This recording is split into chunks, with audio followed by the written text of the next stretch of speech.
பகவான் நாராயணனின் வாகனமாக கருடன் இருக்கிறார். பக்தர்களின் துன்பத்தை போக்க பெருமாள் விரைந்து வருவதற்கு கருடன் பேருதவி செய்வதால்தான் அவரை கருடாழ்வார் என்று பக்தர்கள் அன்போடு அழைக்கிறார்கள். கருடனுடைய மகிமையை ஏகாதசி, திருவோணம் போன்ற புண்ணிய தினங்களில் படிப்பவர்கள் கடும் நோயில் இருந்து விடுதலை பெறுவார்கள். கருடனுக்கு ஞானம், பலம், ஐஸ்வர்யம், வீரியம், சக்தி, தேஜஸ் என்ற 6 குணங்கள் உண்டு. 1000 சுபசகுணங்கள் கிடைத்தாலும் அது ஒரு கருட தரிசனத்திற்கு ஈடாகாது என்று சொல்லப்படுகிறது. அத்தகைய சிறப்பு வாய்ந்த கருட தரிசனத்தின் பலன்களை பற்றி விரிவாக இந்த பதிவில் காண்போம். சூரிய உதயத்தின் போது கருட தரிசனம் செய்தால் நினைத்த காரியம் கைகூடும்.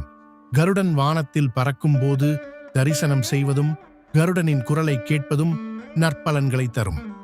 ஒவ்வொரு நாள் கருட தரிசனத்திற்கும் ஒவ்வொரு சிறப்பு உண்டு. ஞாயிற்றுக்கிழமை கருட தரிசனம் கிடைத்தால் நமக்கு ஏற்பட்டிருக்கும் நோய்கள் அகலும் என்று சொல்லப்படுகிறது. திங்கட்கிழமை கருடரை தரிசித்தால் குடும்பத்தில் ஏற்படும் கஷ்டம் நீங்கி மகிழ்ச்சி உண்டாகும். செவ்வாய்க்கிழமை தரிசனம் கிடைத்தால் மனதில் இருக்கும் பயம் நீங்கி தைரியமான மனநிலை உண்டாகும். புதன்கிழமை கருட தரிசனம் கிடைத்தால் கண்ணுக்கு தெரிந்த மற்றும் தெரியாத எதிரிகள் அழிவார்கள். வியாழக்கிழமை கருட தரிசனம் கிடைத்தால் நமக்கு ஏற்பட்டிருக்கும் கண்டங்கள் நீங்கி ஆயுட்காலம் அதிகரிக்கும். வெள்ளிக்கிழமை கருட தரிசனம் கிடைத்தால் லக்ஷ்மி கடாட்சம் கிடைக்கும். மேலும் தங்க ஆபரணங்கள் சேரும்.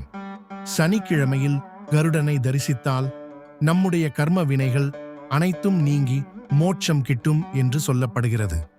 கோவில் கும்பாபிஷேகத்தின் போது கருடன் வந்து வட்டமிட்டால் கும்பாபிஷேகம் சிறப்பாக நிறைவடைந்தாக கருதுவார்கள். சபரிமலையில் இன்றைக்கும் ஆபரண பெட்டியை எடுத்து வரும்போது கருடன் வலம் வருவதை காணலாம். கருட தரிசனம் கோடி புண்ணியம் என்று சொல்லப்படுகிறது. எனவே நல்ல காரியங்களுக்கு செல்லும்போது வீட்டின் வாசல் படியில் மாட்டி வைத்த கருடனுடைய படத்தை தரிசித்துவிட்டு சென்றால் காரிய சித்தி ஏற்படும். அமிர்த கலச ஹஸ்தம் காந்தி சம்பூர்ண தேகம் சகல விபுதவந்தியம் வேத சாஸ்திரைரசிந்தியம் விவித சுலப பக்ஷை தூய மானாண்ட கோணம் சகல விஷவிநாசனம் சிந்தையேத் பக்ஷிராஜம் க்ஷிப ஓம் ஸ்வாஹா.